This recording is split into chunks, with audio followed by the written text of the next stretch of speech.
Hi, my name is Keith, a technician with USACLEAN for over 11 years. And this beauty right here is an x16CE carpet extractor.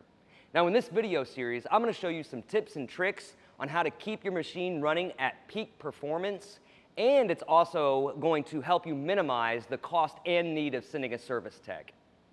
So your shoe is damaged and we need to replace it. So here's what you do. Grab your shoe with one hand and underneath, lift up on the release knob, and then just pull the shoe out. Putting it back, lift up on the release knob with your new shoe, install, and make sure it slides into the hose. Release the knob and push till you hear a click. And that's it. Once again, my name is Keith. For all the parts listed in this video, plus thousands of diagrams and how-to repair guides, be sure to click the link in the description below or visit us on the web at USACLEAN.com.